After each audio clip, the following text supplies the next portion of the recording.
Hey superheroes! It's time for magical story at Chetu tells. In a bright jungle world, a tiny ant and the clever parrot lived happily. Oh no! The ant slipped into the pond. Quickly, the parrot dropped a leaf. The ant climbed up safely. The ant said, "Thank you, friend. I will never forget your help."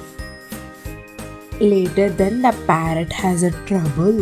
A strong wind shocked the parrot next. The ant called their friends. They came together, held the necks tight.